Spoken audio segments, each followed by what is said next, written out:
Cohen was an unlikely musical icon, not a great singer, a reluctant performer, the opposite of a glitzy pop star. It's 4 in the morning, the end of December. I'm ready now just to see. What he could do was write and deliver songs of simple chords and hauntingly beautiful lyrics that touched generations of fans. In 2006, Cohen told me how he drew on his own life and more. So, autobiographical takes in a lot, which it also includes the imagination. Your imagination also has a history. It also, is born, grows old, suffers decay and old age and dies. So the imagination is part of the whole autobiography. And Jesus was a sailor when he walked upon the water. Other singer-songwriters were his first champions. One was Judy Collins, who earlier this year told me of her first meeting with Cohen in 1966. So I opened the door and he came in, he said, I can't sing, I can't play the piano, I play the guitar, and I don't know if this is a song. And then he sang me 3 songs. He sang me Suzanne, he sang me Dress Rehearsal Rag, and he sang me a song called The Stranger Song, and I recorded 2 of them, but I fell in love with him immediately.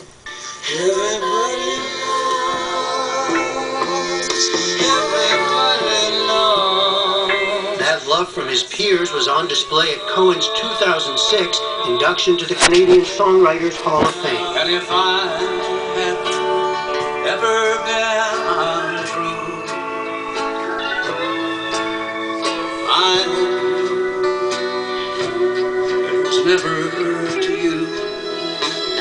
If I knew where the good songs came from, I'd go there more often. Leonard Cohen was born in 1934 in Montreal to a well-to-do Jewish family that ran a clothing store. He didn't record his first album until he was 33, and his touring and recording was sporadic. 14 albums over 5 decades. The most recent, You Want It Darker, released just in October. The ballad Hallelujah, recorded in 1994 by Jeff Buckley and then by scores of other singers, helped gain Cohen a larger audience in later life. The baffled king composing hallelujah. Cohen's faith was important to him and often a theme in his music. But he also practiced Zen Buddhism and in 1994 withdrew into a monastery near Los Angeles, where he spent 5 years. He later discovered that much of his money had been stolen by his management, and in his 70s was forced back on tour, but he seemed to relish the newfound appreciation. For all the fame of his music, though, Cohen was perhaps first and foremost a writer and poet. When he and I spoke 10 years ago, he had just released a poetry collection called Book of Longing. You scribble away for one reason or another. You're touched by something that you read. You want to number yourself among these illustrious spirits for one advantage or another, some social, some spiritual. It's just ambition that tricks you into the enterprise, and then you discover whether you have any actual aptitude for it or not. I always thought of myself as a competent minor poet. I know who I'm up against.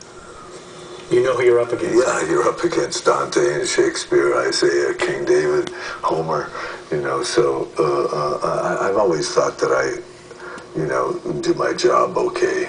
One of the things I've always noted in your work is the mix of the sensuous and the spiritual, I guess, the body and the soul. We do have these feelings that run from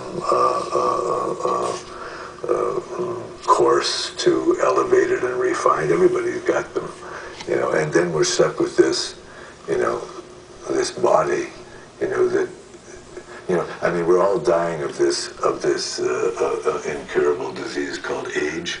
One poem summing it up is titled Mission.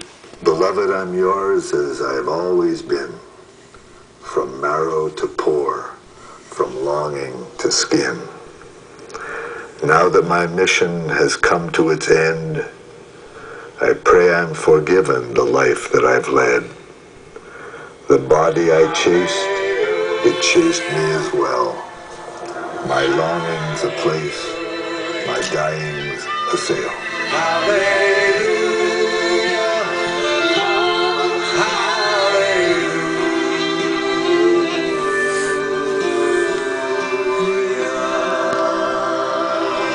Cohen died at his home in Los Angeles. He was 82 years old. For the PBS NewsHour, I'm Jeffrey Brown. And what a gift he was. Later tonight,